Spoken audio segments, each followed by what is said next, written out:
Hey, what's up, everybody? Good afternoon. Gabe DeArmond here, PowerMizzou.com, YouTube post-game show brought to you by the Bruning Law Firm after a 94-86 Missouri loss in Fayetteville, Arkansas. I will set the scene for you with my thoughts. We'll get to your thoughts, your voicemails, your questions, your chats, all of that. Drew King going to join us live from Fayetteville in just a few minutes after he's done talking to Dennis Gates, and my guess would be Mark Mitchell and maybe Trent Pierce. Again, Missouri an 8-point loser.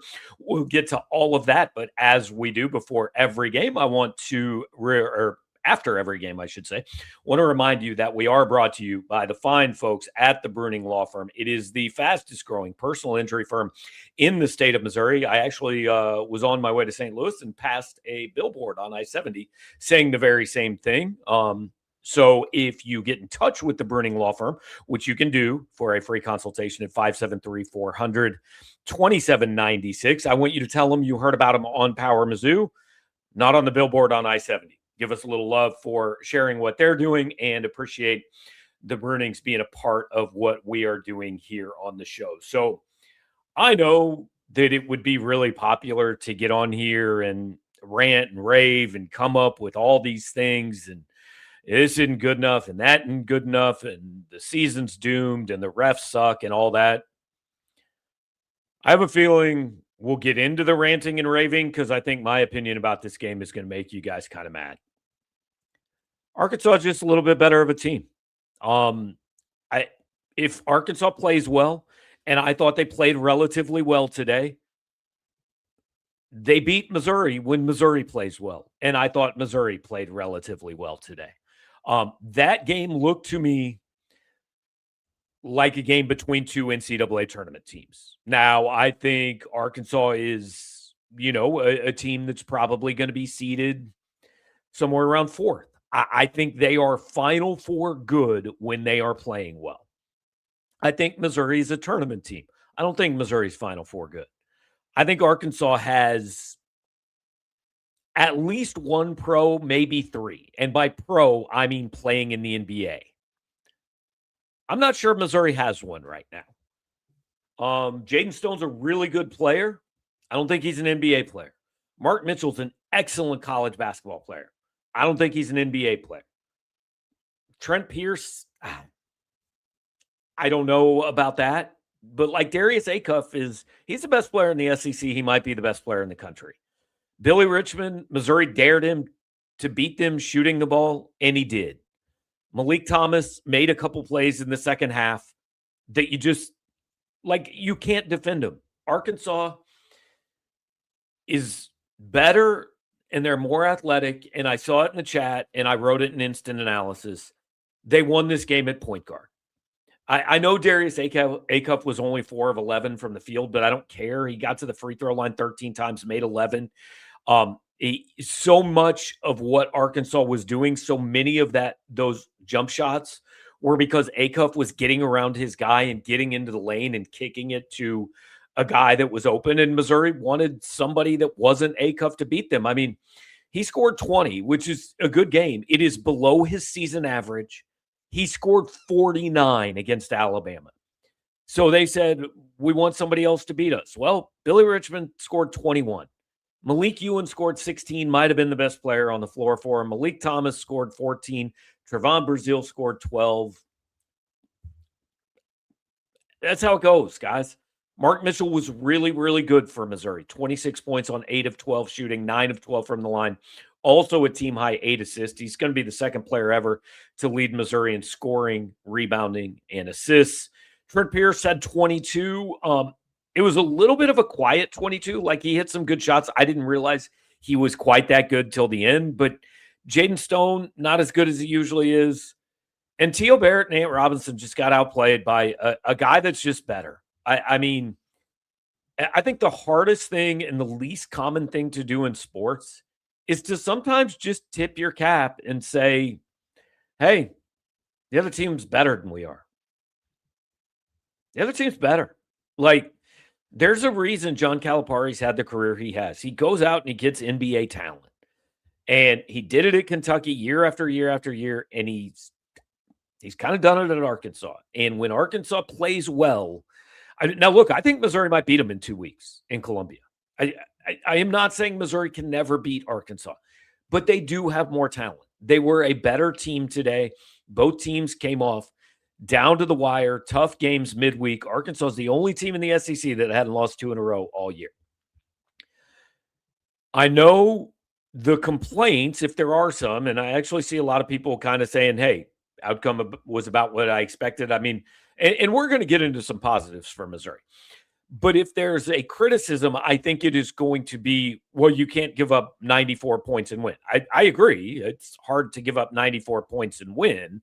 Arkansas has scored this year 109 against Southern, 93 against Central Arkansas, 115 against Jackson State, 89 against Louisville, 93 against Texas Tech, 108 against something called Queens, 85 against Houston, which is a ridiculous defensive basketball team, 103 against James Madison, 94 against Ole Miss, 108 against South Carolina, 93 against Vandy. This is what they do, guys. 91 against LSU, 88 against Auburn, 117 against Alabama, but I think it was like 97 in regulation. Arkansas is the 4th most efficient offensive team in college basketball. They turn the ball over less than anyone in college basketball. They are 16th in effective field goal percentage, 20th in three-point percentage, 37th in two-point percentage. They're a really, really good offensive basketball team. And Missouri actually for 12 minutes, maybe 15, was doing a pretty good job, was up like 35-28, 12 minutes into the first half. Then Arkansas just started making shots, and Missouri started turning it over a little bit, and Arkansas turned those into points. I know we always make it about our team, right? In a loss, my team didn't do this, my coach didn't do this. This wasn't really about your team to me. They just got outplayed by a little bit. I don't think Missouri was as good as it can possibly be. Like, if Missouri plays an A game, Missouri can beat Arkansas. Missouri probably with an A game could have beaten Arkansas today. Did not quite play an A game, but like that was a solid B effort out of Missouri, I think. And it wasn't good enough on the road in Fayetteville. Sometimes it happens. Let's go ahead and I've seen some of what you guys have said in the chat. I want to kind of wait for Drew to do the individual breakdown, but I do want to put up a couple things that I've seen in the chat. Dan Schweiger says Burns showed life. I agree. Like, the stretch that ultimately I thought won the game for Arkansas, Trent Burns had a tough 2 or 3 possessions. It was about 67-62 Arkansas, or 62-57. I don't remember exactly, but it was in that range. And Burns didn't catch a couple passes down low. They turned into turnovers. Arkansas stretched it out to 9 or 10. So he wasn't perfect, but the last 2 games, Trent Burns has shown me competency. Like, if you can get competency out of Burns for 12 minutes a game, 15 minutes a game, that is so far ahead of what this team has had in the backup post position all year. If you can just get a guy that can give you a few minutes and not beat you, I think you can live with it. He scored 5 points in the first half, had a nice block in the second half. He was absolutely not perfect. Shockingly, Droll Panther didn't see any life. Droll Panther, I love you. I appreciate you watching. You've never seen anything out of Missouri basketball that you like as far as I've seen on this show. Like, you've literally never seen anything that you thought was good. So that does not surprise me that you saw no positives out of Trent Burns. They were not all positives. That, like I said, there was that stretch in the second half that really cost Missouri. And that's kind of the line Dennis Gates has to walk. How much can I get out of him before I'm asking him to give me more than he can give me, right?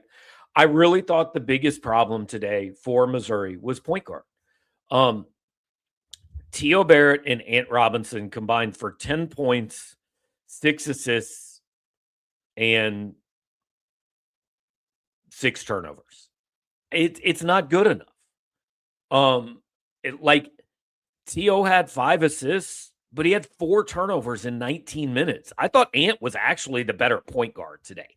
He wasn't what you thought he was going to be preseason, but like a lot of times, a really important part of the game is don't lose your team the game. T.O. Barrett was out of control in that first half. Like he had 5 shots at halftime, and I think T.O. Barrett needs to play like the 3rd or 4th offensive option, not the first. I think Missouri's point guards go one-on-one and dribble the ball too much. So I'm not asking them to be Darius Acuff. I think Darius Acuff should absolutely be the SEC Player of the Year. I knew that would be a tough matchup for Missouri. They needed better than what they got today out of Barrett and Robinson. Going forward, if you're going to beat Tennessee, they're going to need better than that. I don't care which one it is. I don't care if it's T.O. I don't care if it's Ant Robinson. I don't care who it is. But like they need something better than they got today out of that position. T.O. Barrett went through, and let's remember, and I want to talk to Drew about this when he's able to hop on. This is a guy who probably a month ago we expected almost nothing out of. Like Dennis Gates turned to him almost out of desperation because Anthony Robinson was giving him nothing. And T.O. gave him something. And for 6 games was so much better than we could have expected.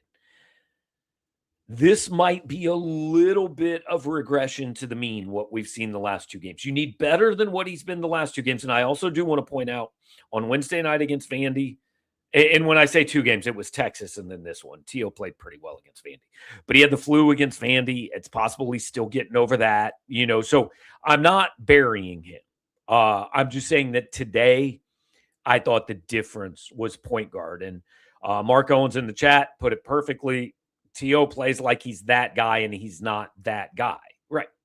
He's not Melvin Booker. He's, I think, a good 3rd option for this team behind maybe even 4th. Mitchell, Stone, Pierce. Like if T.O. can get double figures, that's going to be a really good night. But if T.O. gets double figures because he shot the ball 10 times, I think that is a problem. Dan Schweiger says it really hurts that Cruz can't make a shot anymore. So here's my Jacob Cruz opinion, guys. Against this level of team, he's just not athletic enough. Like there's nobody in Arkansas that Jacob Cruz can guard. And offensively, the reason he doesn't make as many shots against a team like this is because it is harder to get open and harder to get that shot off. Like, I think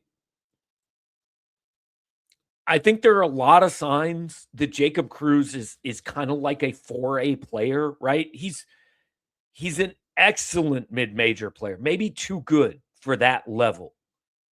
But he also maybe isn't quite at this level.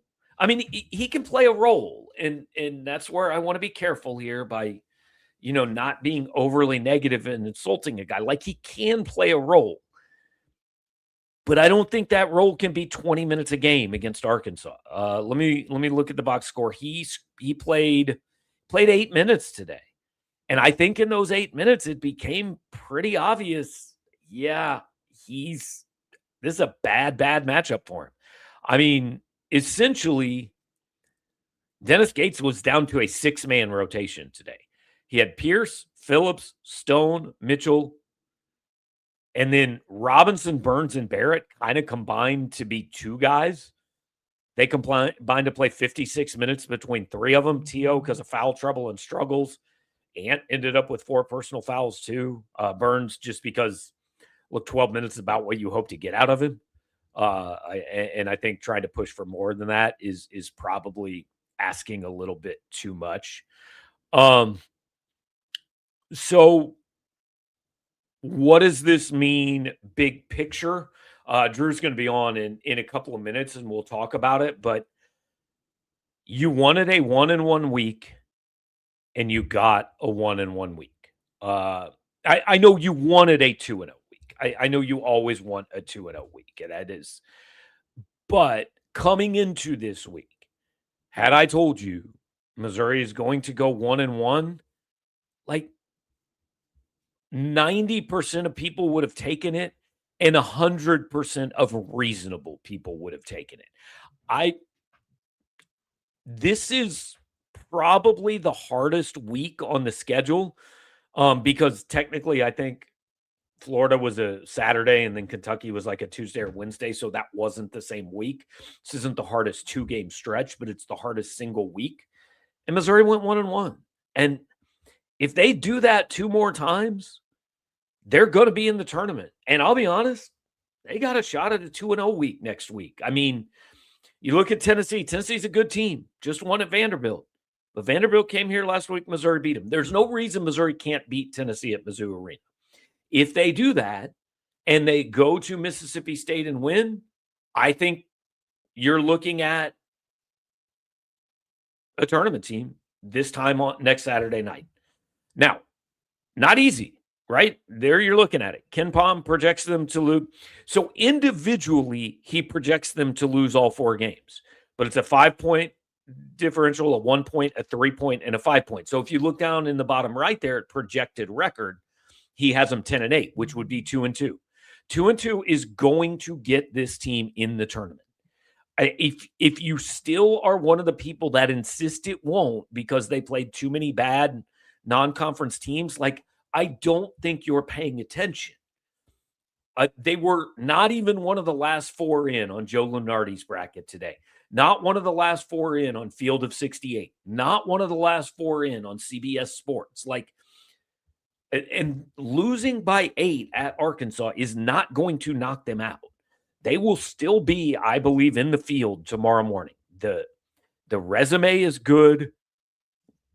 And I saw a tweet today, and I don't know who it was from, but it said, in doing the mock bracket yesterday, nobody's net was ever referenced. In the interview with the selection committee chair on CBS today, nobody's net was ever referenced. We're falling way too in love with that number. And that number dislikes Missouri more than anything else. But the resume, the resume to me says NCAA tournament team as long as they get 2 more wins. Now, look, Georgia has picked up 2 huge wins this week. But Texas lost a game this week, right?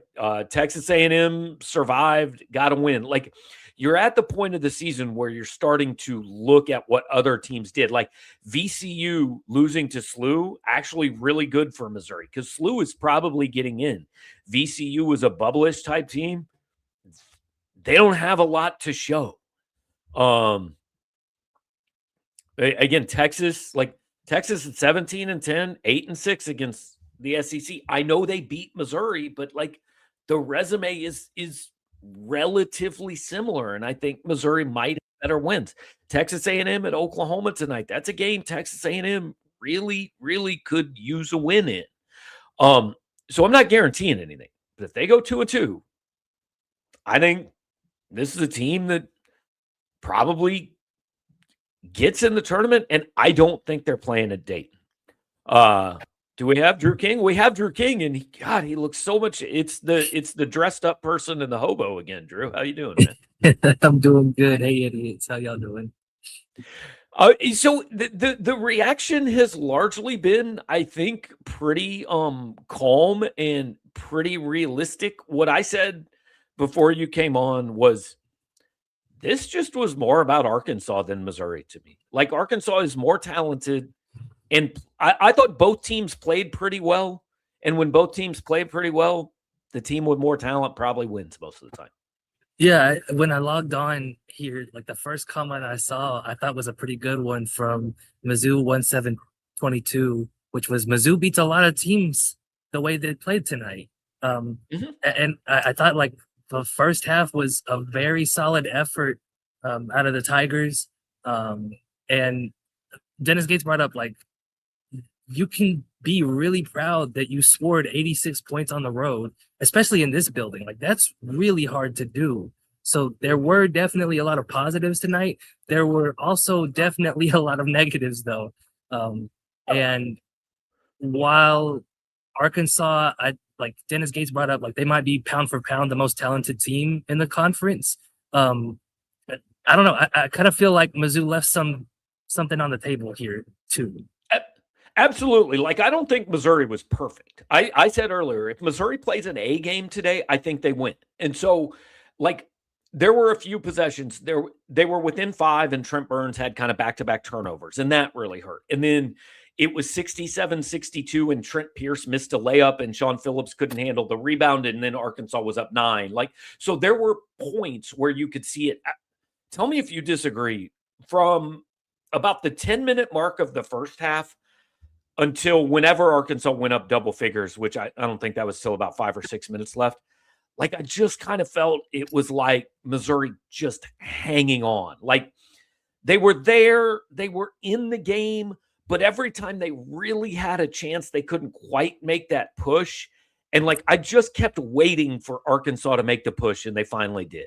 Yeah, I thought where the game broke, and Mark Mitchell was fantastic all night long. He was probably the best player on the court, including Darius Acuff. But Mizzou was down 75-70, I think, and Mark Mitchell drove in for a layup, missed. Mizzou got a stop. No, Mizzou gave up a transition 3. Mark Mitchell drove in for another layup, missed, and Arkansas came back and dunked on the fast break. And that was kind of a weakness for Mizzou all night long, was the transition defense, I thought. Like, every turnover, it felt like Arkansas was getting out and running. Every, like, blocked shot or long rebound, Mizzou wasn't getting back in time to contest those looks. So, yeah, like, Mizzou had chances to get itself back into this one, and just never really took advantage. Yeah, I said, tell me if you agree, like, this game, ultimately, Missouri got beat at point guard. And like, Acuff didn't put up the numbers he did against Alabama, but so much of what they were doing was coming off him. And like, T.O. Barrett and Ant Robinson, I don't care which one it is, but one of them has to be better than they were today. Missouri just didn't get enough from that spot. Well, and I would include Jaden Stone in that group too. Like, he took a long time to get going, right? And so this was the first game where I felt like Mizzou's guards were the ones who were really hurting them. That hasn't been the case, like, that I can remember off the top of my head in any other game this season, right? Usually it's Phillips is in foul trouble, or Mark Mitchell hasn't gotten going, or Trent Pierce and Jacob Cruz aren't really filling their roles correctly. Tonight was the first night where, like, all 3 of T.O. Barrett, Jaden Stone, and Ant Robinson got outplayed by Arkansas's backcourt. And that's not totally surprising. Like, they've got 2 first-round picks, but you still expect somebody out of that group to be able to step up and take care of things, and nobody really was able to. Right. Well, and like, Ant hasn't been the player they expected him to be, and that's almost been mitigated because T.O. for, I don't know, a month has been so much better than we even thought he would be. But if T.O.'s coming back down to earth a little bit, which maybe that would not be unexpected or unfair if he did, then somebody has to pick up that slack. Yeah. And I thought that T.O. had a couple moments in that first half that were really, really good. And then he also had a couple moments in that first half that were totally boneheaded, made me scratch my head. And he just couldn't really shake himself out of the funk. I think foul trouble, like, caused everybody issues on this team. On the other team too. Well, yeah, fair.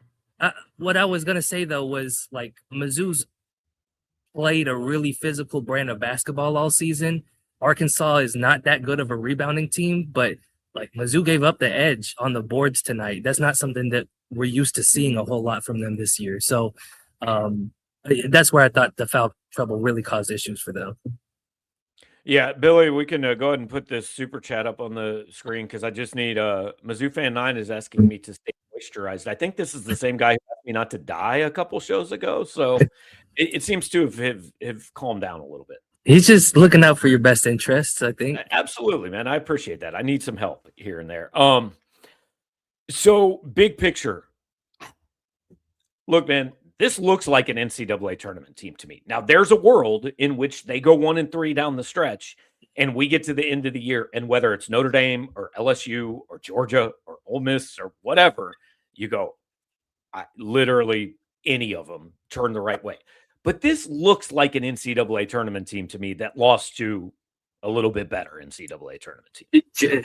Yeah, and honestly, like this game should give you a little bit of confidence when Arkansas makes the return trip to Mizzou. Like I think this game showed that Mizzou can kind of hang with them a little bit, and maybe if the calls go their way a little bit more, they could flip this thing around and take the win at home. But like the last 4 games on the schedule are still really, really tough. I was talking to somebody on Mizzou's staff before the game, and we were talking about like Oklahoma's a lot better than their record shows right now. Mm-hmm. Mississippi State is not a gimme on the road. So Mizzou still got work to do, but again, like I think there were some positives to take away that leave you feeling encouraged about their chances to make the postseason. And I mean, everybody, even the chat has agreed. Twitter disagreed because Twitter is, we won't get into it. Yeah. But like beginning of the week, at 1-1, you go one, like this was the most difficult week on their schedule because technically Florida and Kentucky were in different weeks. Right. So like find me another week where they had 2 tougher games than this. I'm trying to, I can't think of any off the top of my head.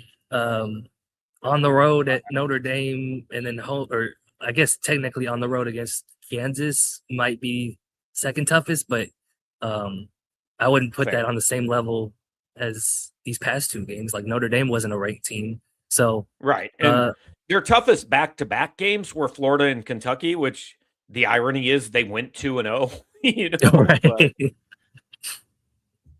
yeah. So like I can't muster any outrage over this one. Like I think a little frustration is warranted because, like you said, it was there. A couple plays here and there, like I thought the second half, like at one point, and I think it was Robinson went to the free throw line, and if he makes both free throws, they tie the game, and he went 1 of 2. And while there's really not a big difference, I thought just the mental hurdle of they could never quite get all the way even. Like, I thought if Missouri could just get even or take the lead on one possession, it might look a little different. Yeah, and like I thought free throws on both ends really hurt Mizzou tonight. Again. Like I thought, maybe they were gonna get some momentum back when like Cruz got elbowed at that got elbowed in the head at the end of the first half, right? And gets a technical foul, and he starts off 1 for 2 at the free throw line. Like he could have made it a 5-point game there. And then, Arkansas shot more free throws than Missouri tonight. Arkansas doesn't get to the line that often as a team. And I thought that was somewhere that Mizzou would have had an edge, and that didn't pan out tonight. So there were some things that were pretty out of character for Missouri. But again, like that's why I feel like you can feel a little bit confident about the next game when it's at home. They tighten some of these things up. It might go a different way. All right. I know they're going to kick you out. You got time for a handful of voicemails or you got to go? No, all right. Cool. Real quick, before we go to the voicemail line, I want to point out the QR code in the top corner of your screen. That'll take you to the Bruning Law Firm's website if you need any information on the services they can give you and how they operate. Just scan that. If you'd rather give them a call, it's 573-400-2796 for a free consultation, but that needs to be during business hours. That QR code up there will work anytime, so you can do that. All right, Billy, let's, I don't know how many we got, but let's see what the people have to say today. Gabe and Drew, 2021 Toyota Tacoma, $270,000 a year. I was making $70,000 a year, but the Bruning law firm and I performed that lawsuit against that announcer last week, and now I am $200,000 richer this year. So got that taken care of. But yeah, I mean, Trent Burns, I don't want to boot guys off the team for next season, but either he needs to make some serious improvements or his roster spot has got to go to somebody else. It just is not working out. This has been brutal watching him play in the second half. Second half was bad. I thought Burns actually, like, if Burns can just give you competence for 12 minutes a game, you'll take it. Like, the second half, there were a couple bad plays, and you'd like to live without those. I think it was before you got on. I said, like, the line Dennis has to find with him is, where can I get something out of him without asking too much out of him? I actually thought Burns had a couple of really nice plays tonight. They kept finding him under the basket for dunks. And I think he actually is a pretty good rim protector. He moves well enough that like guys are a little bit intimidated to go up around him. But I asked Gates about Trent Burns tonight, and he said like he can't come away with 0 rebounds. He's a 7'5" guy. He's got to come up. Wow, he didn't have one. That's No, rough. he did not have one. Like he's got to have a little bit more impact there. But I don't know. I don't think I'm at the point where Burns should be booted off the team. Like I think that there's some promise there. This is his first season. This is like one of his highest minutes games that he's had. So I think there's obviously room for improvement, but he's also got a lot of college career ahead of him, you know? I'd also like him just hold it on the threes for right now. You know, I mean, because like in a game like that, every possession was so valuable because you knew Arkansas was scoring. They're so good offensively. Like they're a legitimate top 5 in the country offense in pretty much every regard. So like you just can't waste possessions, you know, and Trent Burns shooting 2 threes, I didn't love. Well, I'm going to tell you, Gabe, Gates is probably telling him to take those threes. I know. That's kind philosophical difference. Yeah. Yeah. Also, one quick comment on that voicemail. If you win a lawsuit for 1 year, I don't think you can say you make $270,000 per year. You make $270,000 this year, but not per year. You know, whatever it says on your tax filing, I guess. Fair enough. By the way, I want to perform a lawsuit on the announcer from today for saying that the Missouri-Arkansas rivalry dates back to 1950 when both teams were in the Southwest Conference. Missouri was never in the Southwest Conference. Missouri, known for being a Southwest team. And also, like, this game was on big ESPN. Can the SEC network seriously either give me Tom Hart every game or go out and spend some money on people that I've heard of that broadcast basketball? Can we do? I mean, we know none of them watch our show, because if any of them knew who I was, they'd tell me to shut the hell up. And they obviously don't know who I am, so I don't matter. I'm not saying that. I just get really tired of watching games with guys that like don't seem to have ever seen Missouri basketball before in their lives. That's all I got. You might be frozen, by the way. I think Drew's just frozen on our screen right now. So I'm going to go full screen while we figure that out. Billy, let's go to the next voicemail. 40,000 a year, a million farm trucks. Gabe, I'm not really too disappointed in this game. I thought they played pretty well. I know Tio had an off game and definitely Cruz, but we never win down in Bud Walton anyway. They still kept it somewhat close. Just go beat Tennessee this week, and you'll be in the tournament. Thank you. Agree with all that. Curious, Drew. I know you've been there before, but like you've seen some really lame road environments this year. What was today like? Today was pretty good, and it usually is in Bud Walton.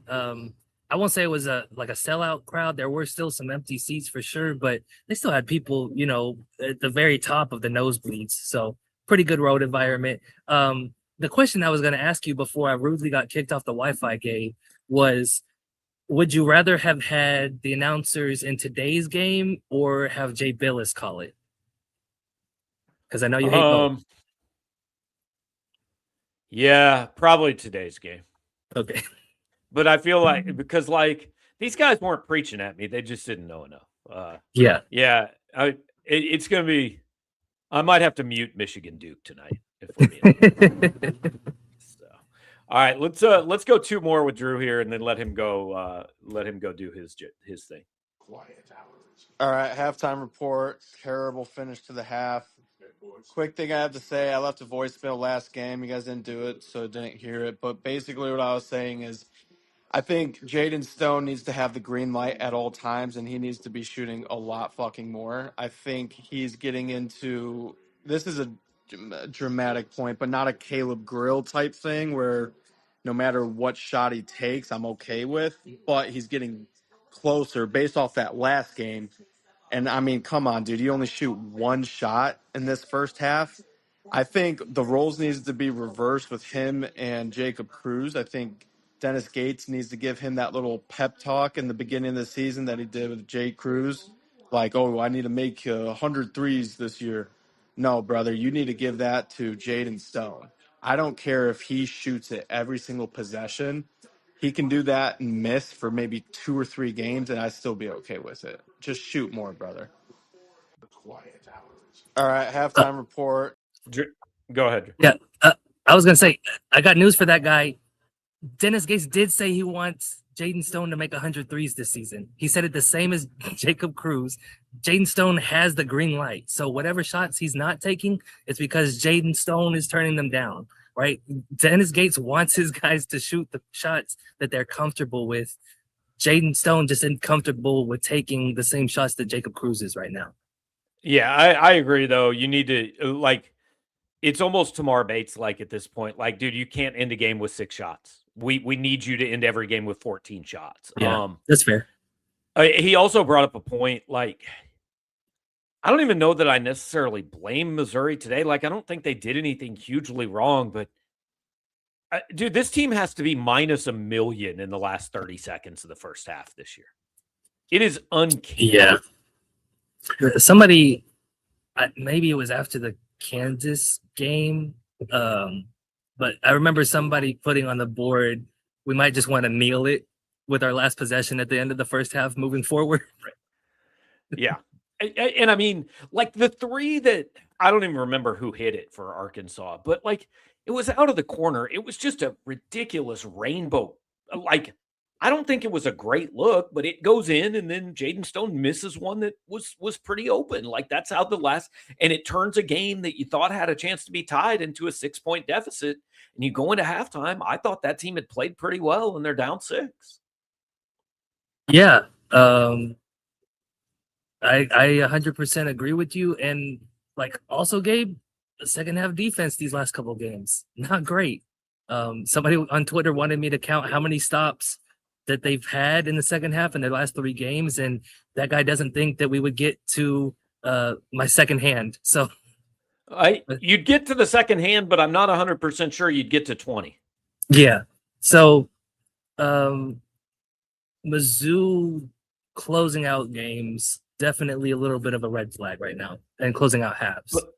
But like also, man, they kept answering. Like, I was ready to bury that team 5 or 6 times in the second half, and they kept crawling back, and that game was not over until about 4 minutes left. Mark Mitchell, like, put the team on his back, and I texted you and before the Harris game. At times, I said he was due for a big one, and Trent was great as well. Like, Trent, if he hadn't run into foul trouble, I think would have had an even bigger game, and he's been huge for the team these past 2 outings. But man, I cannot say it enough about how good Mark Mitchell is. Like 26 points, 8 assists for somebody his size is ridiculous. 8 of 12 from the floor, 9 of 12 from the line. Take it all the time. All right, one more voicemail. Hope we get a good one here for you. It might suck. I don't know.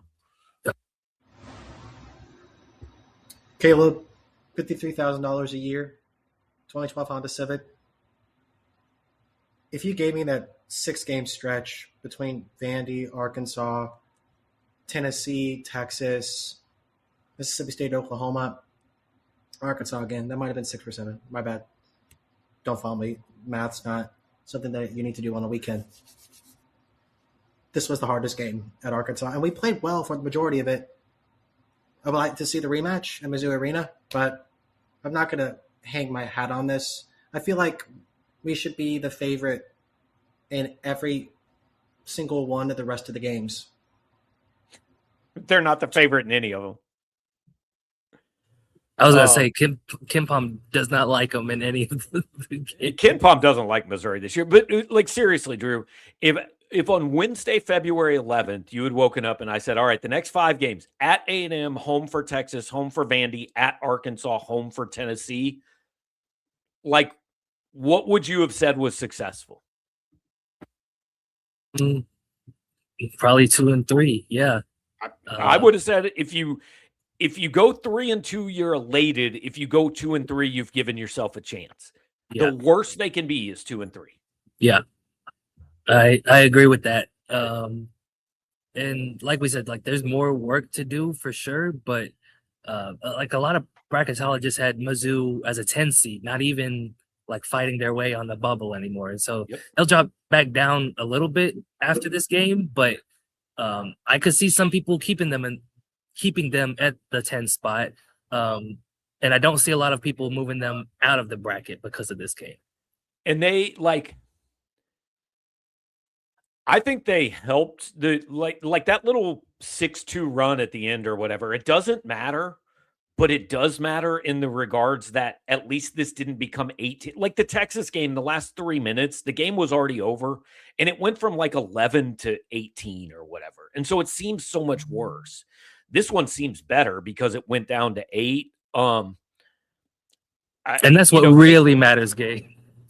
Well, to some people it did, right? That dunk from Trent Pierce was a big deal at the end to some people. But my point is, there were a lot of times in this game where you could see it like, hey, they're 1 possession away from this maybe being 20. And they never let that happen. And it's not a moral victory thing, but I do think it showed a modicum of toughness out of this team. Yeah, I agree with that. And again, like this is one of the toughest places to play in the SEC. Like I've been to the majority of road games they've had. This is like one of the better crowds that they've played in front of. So for them not to let the game break open, like you said, I thought that was a pretty big deal for them. All right. Well, I know it's 900 degrees in the arena. They've turned all the lights off. They're about to kick you out. You've already spent your concession stand voucher. So long story short, we'll let you go. I appreciate it, Gabe. All right. Appreciate it. Thanks, man. Drew King live from Bud Walton Arena in Fayetteville. And look, guys, I think he's missed 1 game this year. He's going to miss 1 more. There's not a sensible way to get to Starkville. But other than that, he's been at every game. So thanks to Drew for being there and jumping on with us. All right, let's go ahead and finish up the voicemail. See what else we got.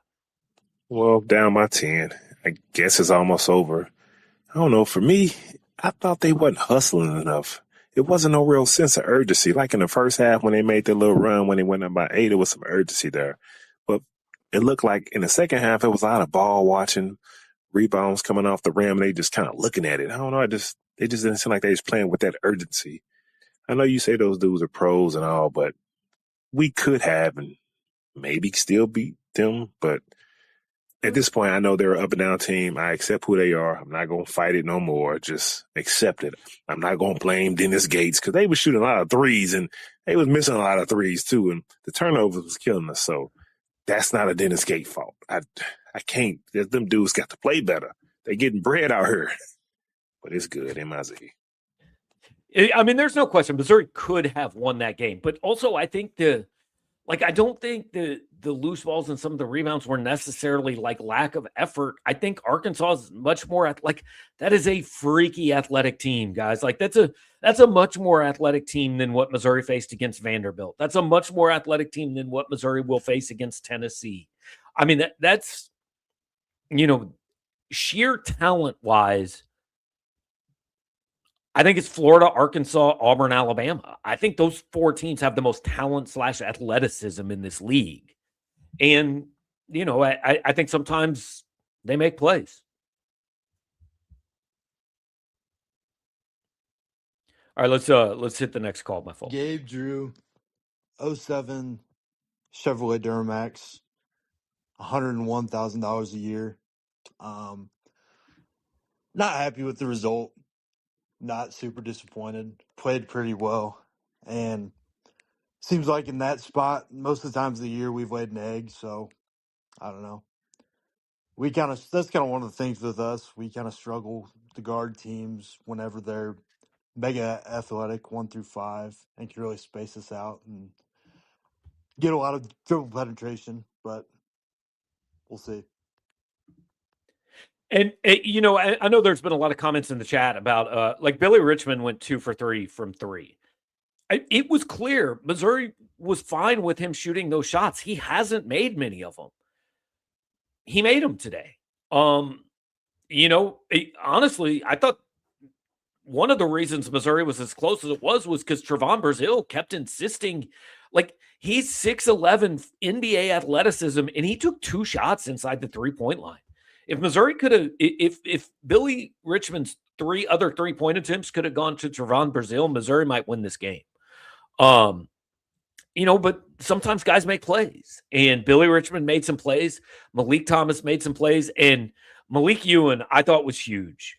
6 of 11, 16 points, 8 rebounds, played well with 3 fouls most of the second half, 4 for 4 from the free throw line. Like, I didn't think Sean Phillips was bad today, but Malik Ewan outplayed it. And given that Arkansas's guards were better than Missouri's guards, and we probably knew that coming in, that makes it tough. I mean, Mitchell outplayed Brazile. Pierce outplayed whoever his counterpart is, I guess Nick Pringle, or, however you want. Those 2 matchups, Missouri won. But the other ones, Arkansas won. And ultimately, that's kind of what it came down to. Arkansas won more matchups than Missouri did. All right, I think we got 2 or 3 more calls, so let's hit them. T.O. Barrett and Ant Robinson were just awful today. I think T.O. outside of the first 7 or 8 minutes, outside of those, he was just awful. We turned the ball over way too much. We had stupid play after stupid play. But honestly, I don't think we should be hanging our heads on this one. I think we played pretty damn well, to be honest with you, outside of those stupid mistakes. I think if we play like we did today against the remaining of our schedule, I think we're in a good spot. Buddy on Arkansas just bailed him out of so many bad possessions and really just bailed him out. Outside of that, I mean, they're a good team, and we held our own, fought to the end. I don't think the final score really indicates it, but I think we're all right. We just need to clean up some of the stupid crap. Yeah, I agree. And look, again, point guard play. I mean, whether it's T.O. or Ant, one of those guys has to be better than they were today. And they have been at times. They just weren't today. Gabe, I want to ask you a hypothetical. Let's say Mizzou ends up having to go to Dayton, and let's say Drew King, I don't know, is sick. Are you going to Dayton? And let's say you're saying no. If I give you a get out of jail free card, all you got to do is take your shirt off. Are you doing that? If Drew is sick and cannot go to Dayton, yes, I will be in Dayton. We will be at the game, whether it is him or me or both. Last year, both of us went to the NCAA tournament. Same 3 years ago. Now, I'll be honest, I'm looking at it this year. It depends a little bit where they are. If they're in St. Louis, no problem. We'll both go because you can go over and back.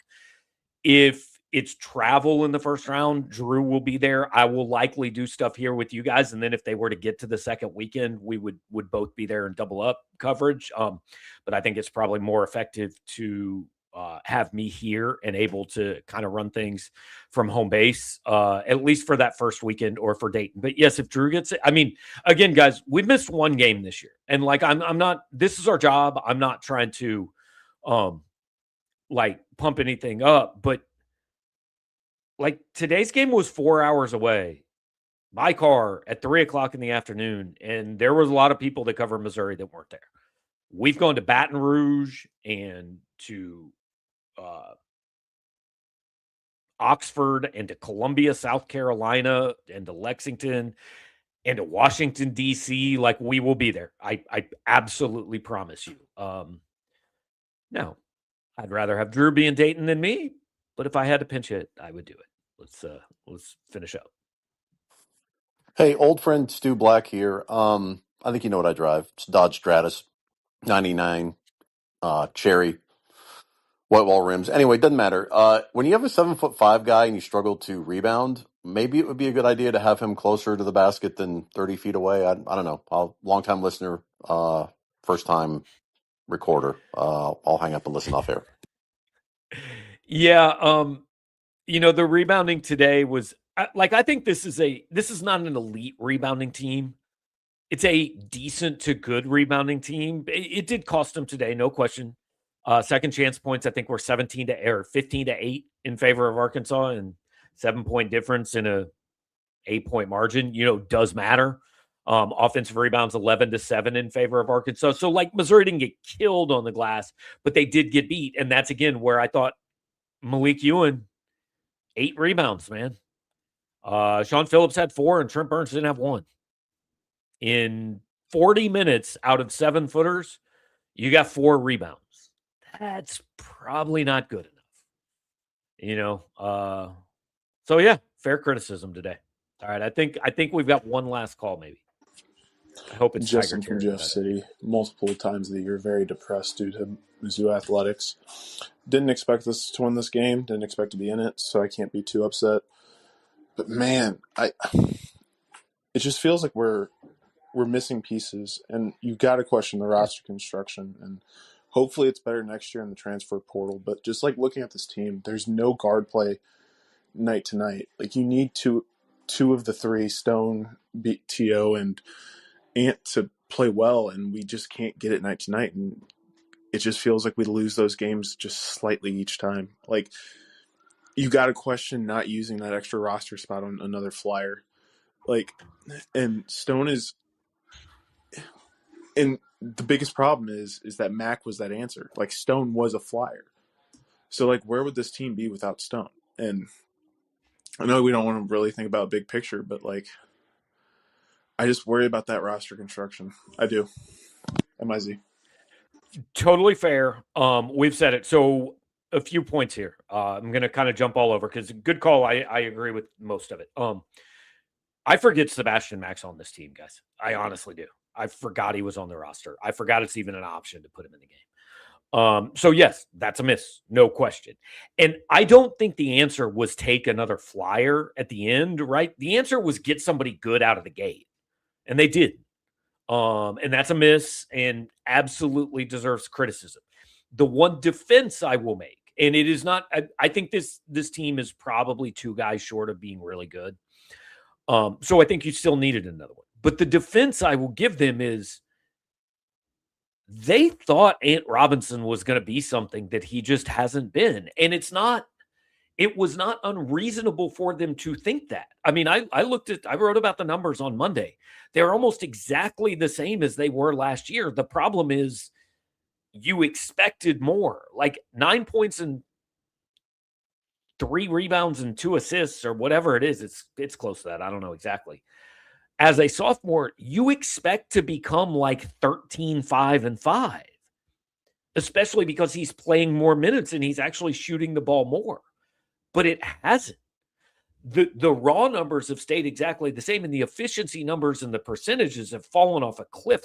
He's down 14% on free throws and 12% on threes. And so if you want to say that they put faith in him, they shouldn't have put in him, you're right. But at the same point, there was nobody before this. Can you imagine if Ant had transfers last offseason? You guys would have killed Dennis Gates for it. You can't afford to lose that guy, man. He's got all SEC potential. So is it their fault that hasn't happened?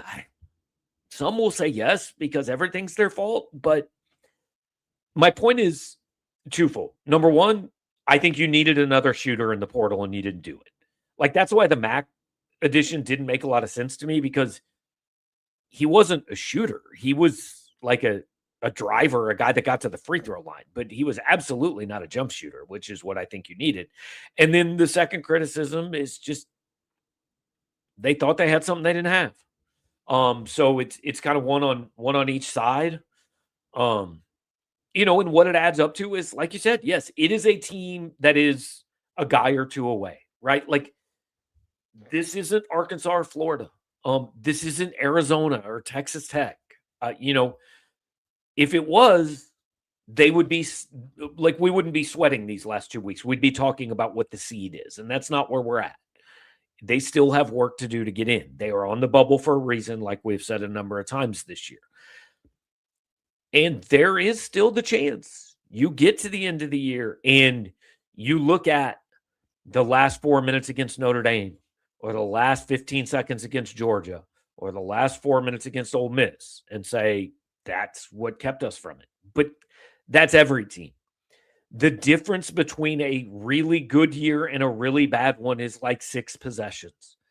And we focus on the ones that didn't go their way, but they had 2 half-court shots or 2 buzzer beaters to beat Oklahoma, right? They frankly survived a Piatkowski. I mean, Florida, Kentucky, and Vanderbilt all had shots in the air to beat them, and none of them did. So those things kind of even out. This team has 2 weeks to determine what it is and what it will be. They need 2 wins. Like I said, this looked like an NCAA tournament team to me. They have work to do to get there. I think they're good enough. I think they should be in. But because of some of those spots that they failed to come through, they still need to get it done. Tuesday night is very big in that regard. If you beat Tennessee, then you're looking at 1 out of 3. Probably puts you in. If you lose, all of a sudden you go to Starkville, Mississippi, and Norman, Oklahoma with a significant amount of pressure, because you got to get at least one, and you might have to get both. So Tuesday's big. It is not must win. It is not back completely against the wall, but like, you can see the warning track from here, right? Coming down to the wire, we'll see where it goes. Appreciate you guys hanging out with me. Appreciate Drew jumping on. He is going to have continuing coverage from Fayetteville all night tonight. I meant to wish Drew happy birthday today. This is either today or tomorrow is his, I think it's tomorrow, is his 30th birthday. I meant to say it when we were on the stream and I forgot, but appreciate him spending his birthday weekend in Fayetteville, and appreciate the Bruning Law Firm for being our sponsor for the post-game shows all year long. The QR code is up in one corner of the screen. If you want to scan that and find out more about them, you can. They are the fastest growing personal injury law firm in the state of Missouri. All they want to do is get you back to your life as quickly, as painlessly, and as efficiently as possible. If you need their services, if you're in a position where somebody owes you money, owes you restitution, whatever it might be, reach out to them for a free consultation at 573-400-2796. 573-400-2796. We'll be back here on Monday night with State of the Tigers. Tuesday night, 8 p.m. game against Tennessee. Probably not a post-game show unless something crazy happens. Next weekend at Mississippi State, I'm actually got some stuff going on, so likely no post-game show there. But we will be with you after the OU game, after the Arkansas game, and for whatever postseason happens in the SEC tournament and the NCAA tournament. NIT post-game shows, not a thing, guys. Nobody cares. Thanks for watching. Talk to you next time.